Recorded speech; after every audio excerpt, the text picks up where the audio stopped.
Tonight, the jury begins deliberations as the inquest into the stabbings in James Smith Cree Nation and Weldon wrap up testimony. Also, El Nino and Mother Nature team up to shatter weather records across the province. Plus, childhood obsession turns into big bucks for one Regina family. This is CBC Saskatchewan News.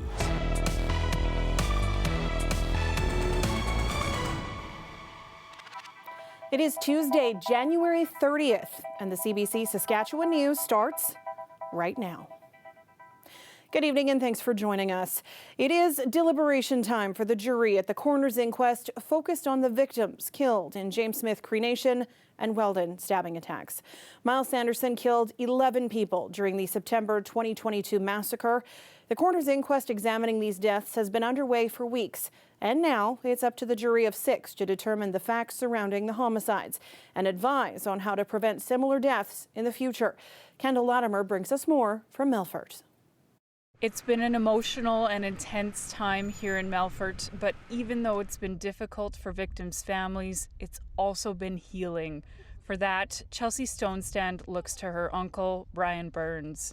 Buggy speaks openly about the different changes he's observed within himself, which is being able to sleep more, being able to have a more clear mind, being able to have an understanding that can bring him some comfort in the loss of his wife and son.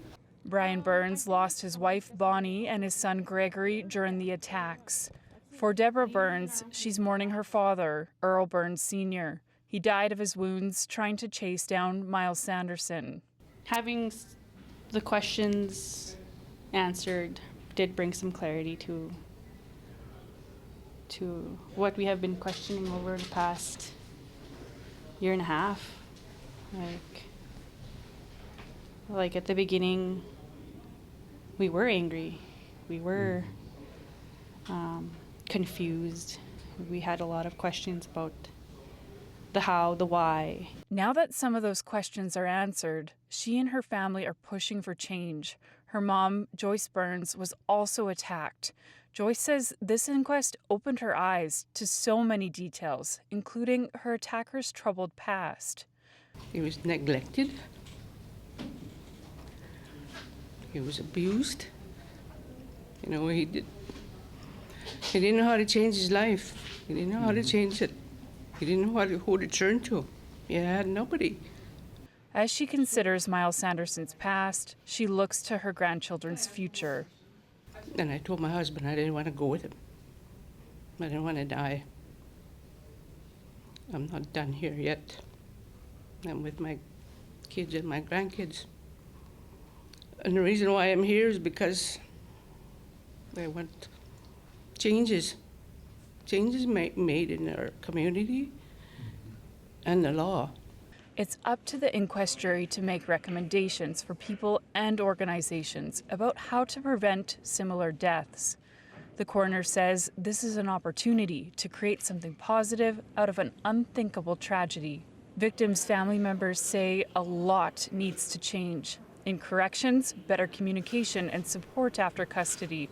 In community, more cultural teachings, programs for addictions and mental health. And in homes, breaking cycles of intergenerational trauma. Chelsea Stonestand says it's clear the many complicated issues brought forward by this inquest can't be solved by just one agency. This inquest is about finding facts. It's not about finding fault. But it is important to be noted that the justice system didn't just fail Myles. Indigenous communities failed Myles. Our community failed Myles. Myles' family failed him. And Myles failed himself. There's no one person responsible. Stonestand says this can't be about shifting the blame. Instead, she says people need to acknowledge the truth, hear the recommendations, then come together and take action. Kendall Latimer, CBC News, Melfort. Darl Burns' sister, Gloria Burns, was killed in the attacks. And after the jury charge, he spoke more about why it's so important to break cycles of intergenerational trauma. The inquest heard detailed testimony about Sanderson's difficult childhood. Darl Burns says he personally grew up in a home where he wasn't shown love or affection, and he worked to make sure his children grew up in a different, positive environment. And for me, that's the greatest thing in my life that I was able to change in me, is to being accept that, you know what, I am lovable. I am capable of loving myself. You look around the world at our society and the people that are out there, the people that are homeless, the people that are locked up in the jails, the people who are addicted to substances. That's what they're missing in their life. They're missing that someone to love them. They're missing that ability to love themselves. And that's where the greatest change in our people needs to be, is to be able to learn that. So I hope some of that comes out of this. It's going to be a long process, but we're going to get there. It's not clear how long the inquest jury will deliberate for. Once they do come back with their recommendations, it will be up to the people and agencies to respond to those calls to action. A longtime Saskatchewan Party MLA has resigned from the Sask Party caucus. Late this afternoon, Moose Jaw-Wakamo MLA Greg Lawrence made the announcement. A statement says the decision comes as an active police investigation is occurring into historical complaints. The statement says those complaints are unrelated to his duties as an MLA and that he is fully cooperating with the investigation. Lawrence was first elected in the fall of 2011 and was re-elected in 2016 and 2020. He will sit as an independent member of the Legislative Assembly. He'd previously announced he will not be running in the next provincial election. The federal government's $10 a day childcare program is facing fresh criticism.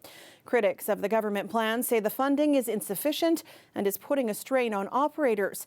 Daycare centres in Alberta are protesting by initiating rolling closures. The province's Minister of Children and Family Services says he's looking into all options to end the protest. Well, I'm disappointed that there's a very small group of operators here in the province of Alberta that have decided to take this approach. Operators in some other provinces are threatening to pull out of the national childcare system or close their doors.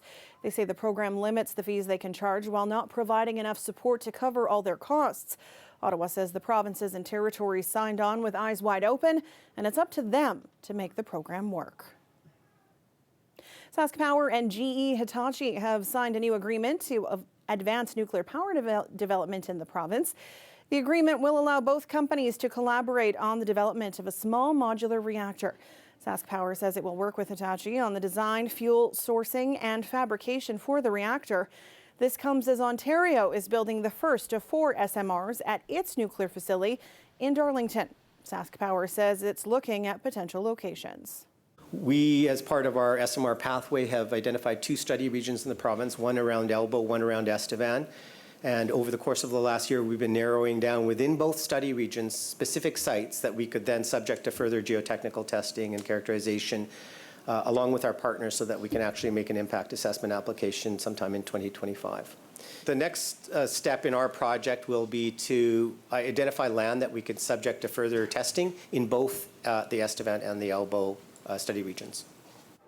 A final decision on the location is not expected until the end of this year. A final call on if the province moves forward with nuclear power in Saskatchewan will be made in 2029. A Regina family has discovered what some people are calling the holy grail of sports cards, and it's likely going to make them millionaires. Jason Warwick explains. Hockey cards, a childhood obsession for many of us. Gems like Mike Bossy, Ray Bourque, Doug Gilmour, or Mark Messier, or greats like Stan Mikita, Gordie Howe, or Terry Sawchuk discovered in your grandparents' basement. A few of us got lucky and contained a pack that opened the ultimate prize, a 1979 Wayne Gretzky O-Pee-Chee rookie card. Cards like this with rounded corners and other imperfections are likely worth only a few $100s. On the other hand, mint-condition Gretzky rookie cards can fetch more than $100,000. One recently sold for nearly $4 million. That's why the card collector community is buzzing about a Saskatchewan family's discovery. In their Regina home, they found a large box, and inside, more than a dozen other boxes, all completely sealed. Thousands of 1979 O-Pee-Chee cards. To come across a find like this is super rare. Regardless of your location. And so, I was pretty excited to hear about it. They've put the whole thing up for auction, and some estimate there could be more than 24 of those coveted Gretzky rookie cards inside. Oh, it was incredible. I think the exact words I said and texted back to him was, "Oh my God." No one had ever seen one of these cases before. No one has even heard of one or pictured one before. So when I had seen it, I was floored. Simon's had it carefully packaged and shipped to the U.S. In less than a week, the bidding has already topped $1.3 million. Haney says the boxes look brand new. They look immaculate, like they look super white, so doesn't look like there's any humidity issues, and obviously no, yellowing from like any sort of light. The family is asking to remain anonymous. It's unclear what a buyer will do with the box. Keep it closed, open a few of the smaller boxes, or open them all and carefully extract any Gretzky cards. But one thing is clear, this rare discovery is unlike any other. And sports fans and collectors, they'll be watching. Jason Warwick, CBC News, Saskatoon. Saskatoon paramedics say 2023 was a record year for administering Narcan. They gave the overdose reversing drug to nearly 800 people in the city. And paramedics point out some people who overdosed were already receiving a dose of Narcan by a loved one before they arrived. It's an increase of more than 100 administrations from the year before and a spike from roughly 600 from 2019. Since the pandemic, paramedics say they've seen a steady rise in people needing Narcan. What started as a frustrating interaction between a police officer and a young man who is deaf has led to change. Today, Regina Police unveiled a new tool to help communications during a traffic stop. It's a card with simple icons and phrases. It goes back to an incident in 2019 where a high school student was waiting outside his girlfriend's home and was approached by police. The officers didn't understand he couldn't hear until his girlfriend intervened. If my girlfriend wasn't there and I was alone, what would I have done? Would there have been some kind of threat? Would I have gone to jail? What would have happened in that situation? And the next day I'd gone to school and I had informed Michelle, my teacher, and I said, what should I have done? I explained everything that had happened, and she said, So she called Constable Black, and we had discussed everything that had gone on. We said, we need to improve this. There's something wrong here. There's something flawed. So this is something that's happening in other provinces all throughout North America and the States, and positive feedback from the communities that it served. So that was an opportunity for us to take what we had. I don't know if any other agencies have used anything that's inclusive in terms of a non-English preferred language, which came from Superintendent Wagner, and from there we reached out to Regina Open Door Society, and they were happy to collaborate with us. The information card is used in non-criminal related matters. It offers information like why a person was stopped and what kind of documentation is needed, and also if they're getting a warning, a ticket, or are free to go.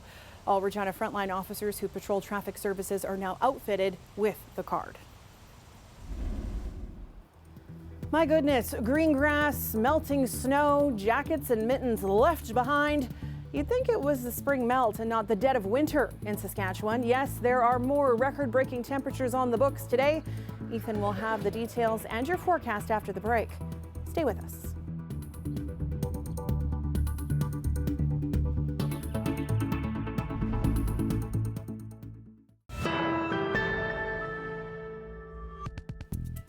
This warm weather is dropping temperature records across the province, but it's also causing some water issues for people.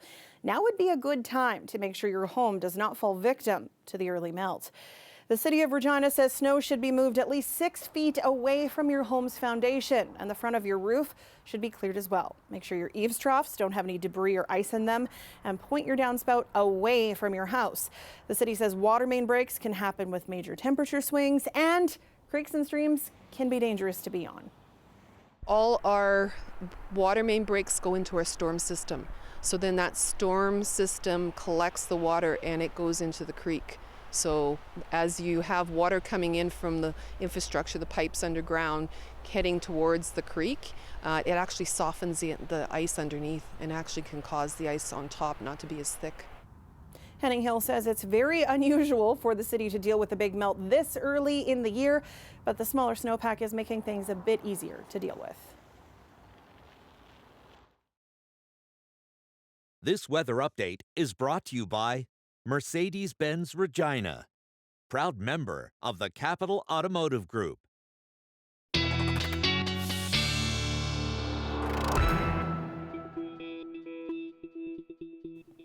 And our weather specialist, Ethan Williams, joins me now. I remember El Nino of the late 90s.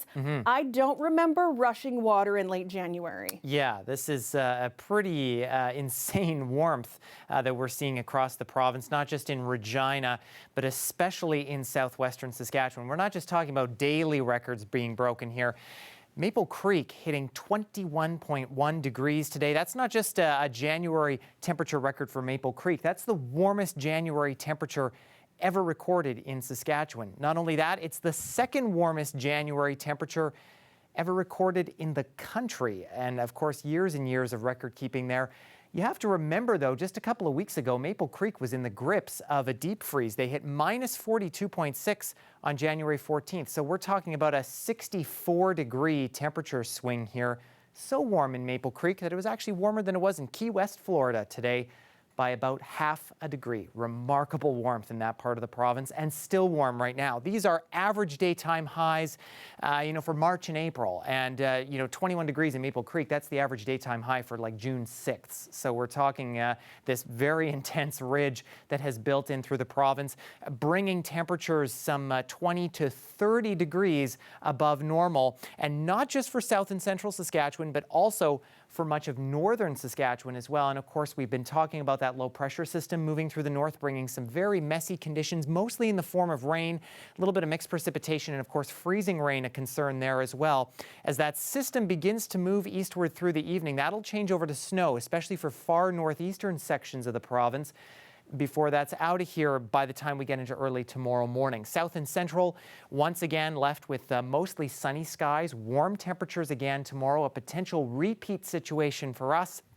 Northern Saskatchewan sitting under partly to mostly cloudy skies, though, and then a pretty similar setup again as we head into the final day of the work week. 5 to 10 millimeters still on tap, maybe pockets a little bit heavier than that in some sections of the north, and could be upwards of 5 centimeters, Stony Rapids eastward. But again, I think heavier snow going to be into Manitoba as that system moves eastward and hits a little bit of colder air there. Winds still going to be gusty at times overnight, especially in the north as that system pulls away. For south and central, though, tomorrow, and actually for the north, we're looking at things calming down a little bit, but then another wave of some wind moving in as we head into Thursday and potentially Friday as well. So how are things going to play out, especially temperature-wise?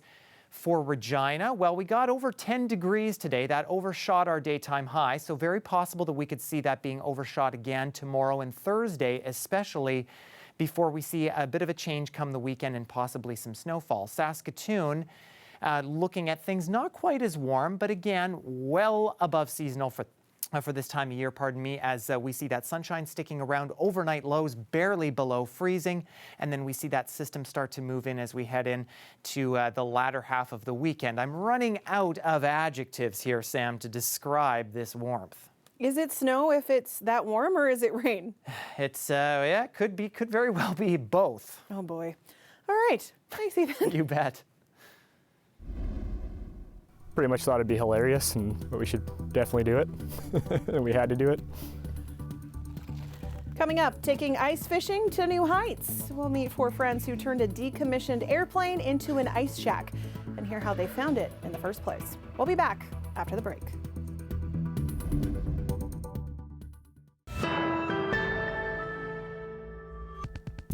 Welcome back. Have you ever wondered what could be lurking in your home's air ducts? You might now. A duct cleaner in Winnipeg recently discovered treasure on the job. Last week we were doing some duct cleaning work in the West End area.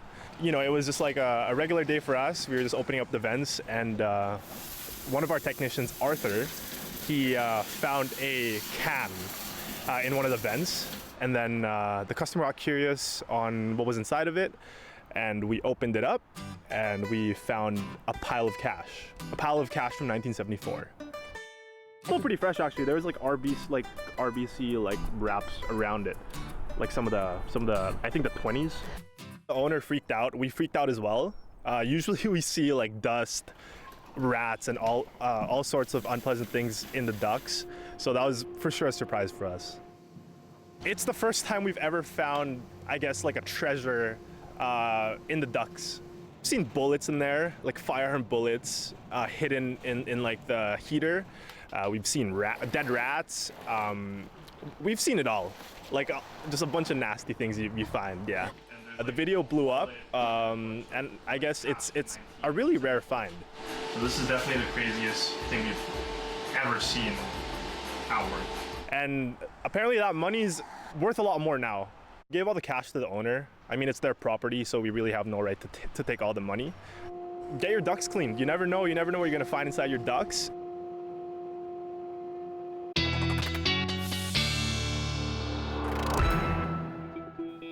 I mean, your allergies will thank you too, as someone who appreciates having your ducts clean. Ethan's back with one last look at your weather. I'm just wondering how they got bullets in some of those Right. those ducts too. A lot more questions there. Anyway, tonight in Regina, looking at a midnight temperature of 2 degrees, still above the freezing mark.